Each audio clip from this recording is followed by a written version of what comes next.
বাংলাদেশ সীমান্তে অত্যন্ত সংবেদনশীল এবং সামরিক দিক থেকে ঝুঁকিপূর্ণ ড্রোন ব্যবহার করা শুরু করতে পারে ভারতীয় সীমান্তরক্ষী বাহিনী বিএসএফ, ঠিক যেমনটা তারা করে থাকে পাকিস্তান সীমান্তে। এতদিন বিএসএফ বাংলাদেশ সীমান্তে অনুপ্রবেশ এবং চোরাচালান রোধ করতে নেত্রা, সুইস কিংবা নিনজার মতো ভারতের তৈরি ছোট, হালকা এবং সহজে বহনযোগ্য মাইক্রো বা মিনি ড্রোন ব্যবহার করে আসছিল। কিন্তু পশ্চিমবঙ্গে বিজেপি সরকার গঠনের পর এবার সীমান্ত জুড়ে কৌশলগত ও গভীর নজরদারি চালু করতে ইসরায়েলের তৈরি রুস্তুম ও সার্টারের মতো ড্রোন ব্যবহার করা হতে পারে। এক্ষেত্রে ভারতীয় সেনাবাহিনীর জন্য বিশেষভাবে তৈরি করা কৃত্রিম মেধাভিত্তিক ড্রোন কালভৈরবও যুক্ত করা হতে পারে। প্রশ্ন হলো, ভারত সরকার বাংলাদেশ সীমান্তে এতটা যুদ্ধংদেহী মনোভাব নিয়ে নিরাপত্তা ব্যবস্থা জোরদার করছে কেন?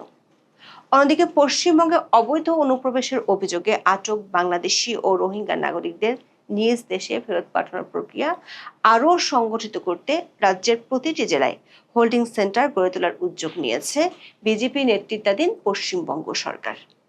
অবৈধ বাংলাদেশিদের ধরে এসব হোল্ডিং সেন্টার বা আটক শিবিরে রাখা হবে। ভারতের অন্যান্য রাজ্যেও এ ধরনের হোল্ডিং সেন্টার গড়া হয়েছে গত এক বছরে, তবে পশ্চিমবঙ্গে এই উদ্যোগ প্রথম নেওয়া হলো। পশ্চিমবঙ্গের রাজ্য সরকারের এই সিদ্ধান্তের পরদিনই উত্তর ২৪ পরগনার বসিরহাটের হাকিমপুর সীমান্তে তৈরি হয়েছে অস্বাভাবিক পরিস্থিতি। সেখানকার সীমান্তে দেশে ফেরার আশায় সেখানে জড়ো হয়েছে শতাধিক বাংলাদেশি। বিস্তারিত জানতে চলুন যাওয়া যাক বিশ্লেষণে।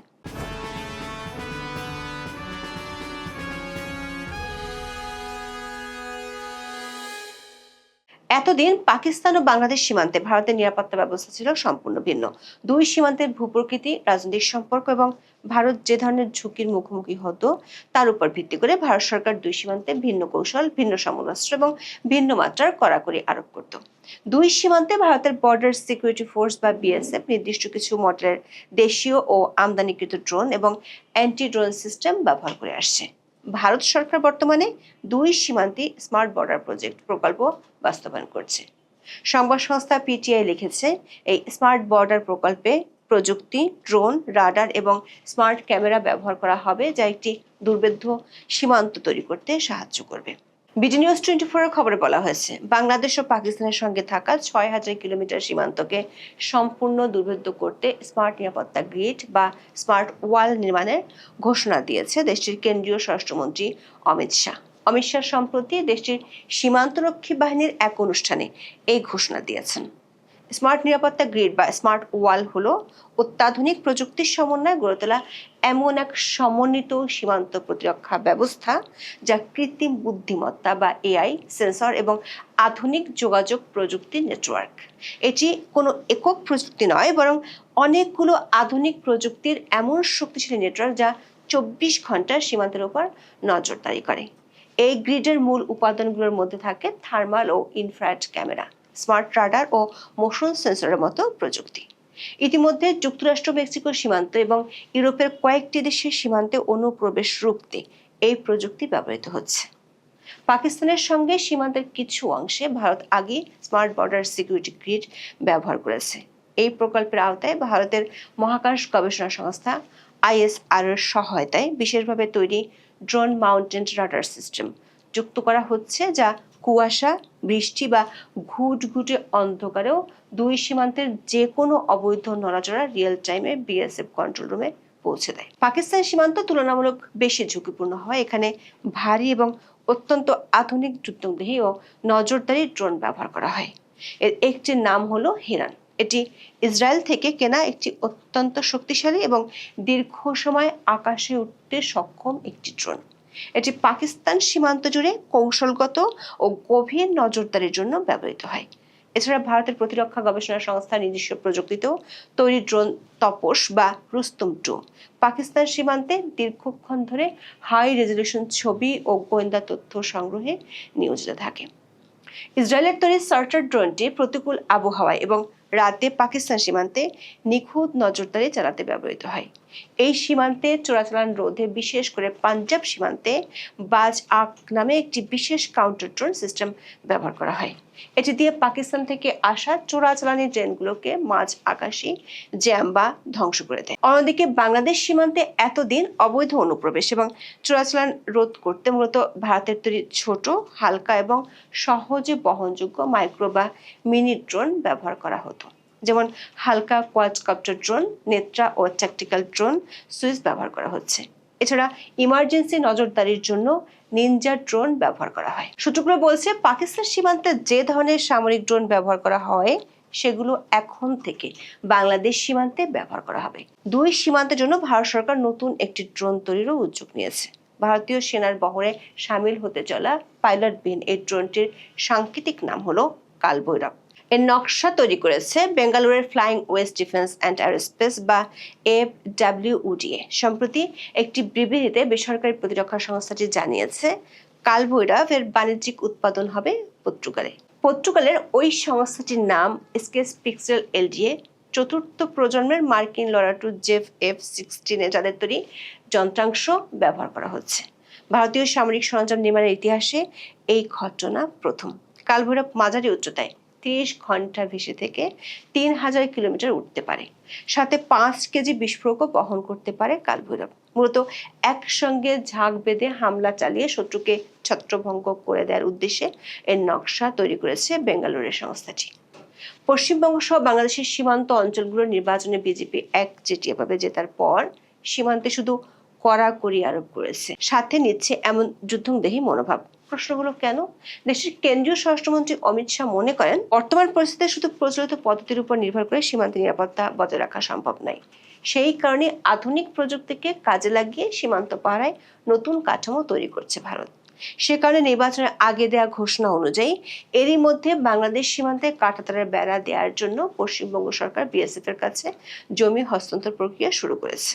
শিলিগুড়িতে 120 একর জমি দিয়েছে, সাথে চালু করেছে ডিটেক্ট ডিলেট ডিপোর্ট নীতি। মানে ভারতে বাংলাদেশ থেকে অবৈধ অনুপ্রবেশকারীদের ধরে পুলিশ BSF এর কাছে হস্তান্তর করবে, BSF তাদের তুলে দিবে বাংলাদেশের সীমান্তরক্ষী বাহিনী BGBর কাছে। অভিযানে যেসব অবৈধ অনুপ্রবেশকারী বিশেষ করে বাংলাদেশি ও রোহিঙ্গারা ধরা পড়বে তাদের আটক রাখার জন্য পশ্চিমবঙ্গের প্রতিটি জেলায় হোল্ডিং সেন্টার বা আটক শিবির তৈরির নির্দেশ দিয়েছে পশ্চিমবঙ্গ সরকার।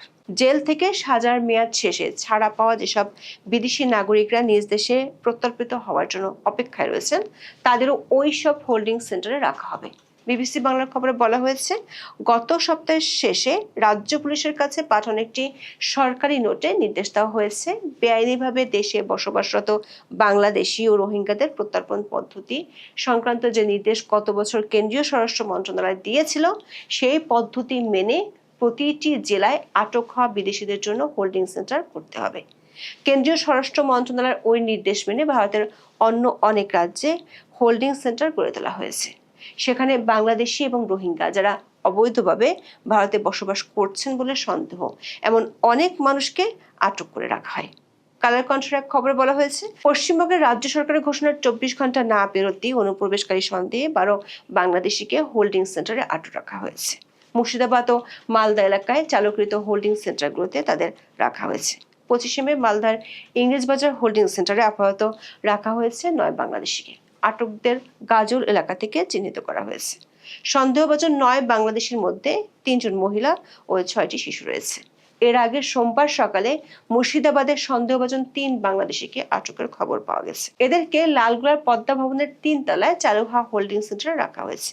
BBC বাংলার খবরে বলা হয়েছে, পুশব্যাকের প্রথম ধাপই হলো এই হোল্ডিং সেন্টার। এদিকে এই হোল্ডিং সেন্টার চালুর খবর চাওয়া হওয়ার পর থেকে উত্তর 24 পরগনার বসিরহাটের হাকিমপুর সীমান্তে তৈরি হয়েছে অস্বাভাবিক পরিস্থিতি। গ্রেপ্তার এড়াতে বাংলাদেশে ফিরে যাওয়ার উদ্দেশ্যে ওই সীমান্তে জড়ো হয়েছেন শত শত মানুষ। চ্যানেল 24 এর খবরে বলা হয়েছে, 25 মে থেকে মূলত হাকিমপুর সীমান্তে বাংলাদেশে যাওয়ার জন্য অনুপ্রবেশকারীদের ভিড় দেখা গেছে। বাংলা নিউজের খবরে বলা হয়েছে, বাংলাদেশে ফেরার অনুমতি পেতে BSF এর চেকপোস্টের সামনে ট্রলি, ব্যাগপত্র এবং নারী ও শিশু সহ অপেক্ষা করছেন তারা। সীমান্ত এলাকায় কেউ প্লাস্টিক পেতে বসে আছেন, কেউ আবার লাইনে দাঁড়িয়ে রয়েছেন।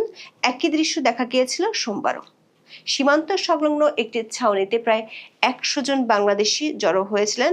বাইরে অপেক্ষায় ছিলেন আরও 30 থেকে 40 জন। এ বিষয়ে পশ্চিমবঙ্গের মুখ্যমন্ত্রী শুভেন্দু অধিকারীকে প্রশ্ন করেছিলেন সাংবাদিকরা। উত্তরে তিনি বলেছেন, জলদি জলদি ভাগো। দর্শকে, জলদি জলদি ভাগো নীতির সাথে বাংলাদেশ সীমান্তে সবচেয়ে হাই প্রোফাইল ড্রোন জড়ো করতে যাচ্ছে ভারত সরকার। পরিকল্পনা হলো নিরাপত্তার জন্য পুরোপুরি অত্যাধুনিক যুদ্ধ সরঞ্জাম দিয়ে ভারতের চিকেন স্নেকের নিকটবর্তী সীমান্তকে মুড়ে ফেলা। এরই মধ্যে এসব এলাকায় পরিত্যক্ত 5টি বিমান ঘাঁটিকে সচল করা হয়েছে। এমনকি ভারতের ক্ষেপণাস্ত্র এনে মহড়াও দেওয়া হয়েছে। এখন পাকিস্তান সীমান্তের মতো হাই প্রোফাইল এআই ড্রোন যুক্ত করা হবে বহরে। সূত্রগুলো বলছে, দুটি খবর ভারত সরকারকে ভাবিয়ে তুলেছে। একটি হলো চীনের সহায়তায় তিস্তা ব্যারেজ প্রকল্পের কাজ করার কথা, অন্যটি হলো চীন ও পাকিস্তানের যৌথ প্রযুক্তিতে তৈরি জেভ-17 থান্ডার ব্লক 3 যুদ্ধ বিমান কেনার খবর। ভারতের নিরাপত্তা বিশ্লেষকদের একটি অংশের বরাত দিয়ে সাউথ চায়না মর্নিং পোস্টের প্রতিবেদনে বলা হয়েছে, বাংলাদেশের সামরিক শক্তিতে চীন পাকিস্তান যৌথ প্রযুক্তির যুদ্ধবিমান যুক্ত হলে তা ভারতের পূর্বাঞ্চলের সীমান্ত কৌশলে নতুন চাপ তৈরি করতে পারে। বাংলাদেশ জেভ-17 ব্লক 3 যুদ্ধবিমান সংগ্রহের দিকে যেভাবে এগোচ্ছে, তাতে আঞ্চলিক সামরিক ভারসাম্যে উল্লেখযোগ্য পরিবর্তন আসতে পারে বলেও তাদের ধারণা।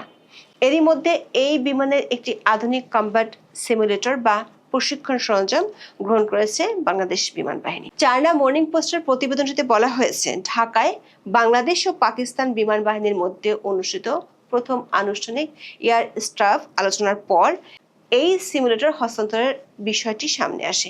পাকিস্তান বিমান বাহিনীর উচ্চ পর্যায়ের একটি প্রতিনিধি দল এই আলোচনায় অংশ নেয়, যেখানে চীন পাকিস্তান যৌথভাবে উন্নত যুদ্ধবিমান প্রযুক্তি ও প্রশিক্ষণ ব্যবস্থার বিভিন্ন দিক তুলে ধরে। দর্শক, জেভ-17 থান্ডার ব্লক 3 মূলত চীনের চেংদু এরোস্পেস কর্পোরেশন এবং পাকিস্তানের যৌথ উন্নয়ন করা একটি 4.5 প্রজন্মের যুদ্ধবিমান। এই যুদ্ধবিমানের ককপিটের আদলে তৈরি কম্ব্যাট সিমুলেটরটি পাইলটদের বাস্তব যুদ্ধ পরিস্থিতির মতো পরিবেশে প্রশিক্ষণ দেওয়ার সক্ষমতা রাখে। এতে রাডার পরিচালনা, অস্ত্র নিয়ন্ত্রণ এবং আধুনিক যুদ্ধ কৌশল অনুশীলন করা সম্ভব হয়। এতদিন বাংলাদেশ সীমান্তে ভারতীয় বাহিনী যে ধরনের সরঞ্জাম ব্যবহার করত, তাতে সামরিক বাহিনীর সরঞ্জামের উপস্থিতি ছিল না, যেটি আছে পাকিস্তান সীমান্তে। বাংলাদেশ সীমান্তে নিরাপত্তা নিয়ে ভারত যে নীতিগত সিদ্ধান্তে ব্যাপক পরিবর্তন আনার প্রক্রিয়া শুরু করেছে, তাতে সীমান্তে যে কোনো সময় উত্তেজনা ছড়ার আশঙ্কা বাড়ছে, এমনটাই মনে করেন বিশেষজ্ঞরা। এখন এ পর্যন্ত। সবাই ভালো থাকুন, সুস্থ থাকুন, নিরাপদে থাকুন। দেখা হবে আগামী পর্বে।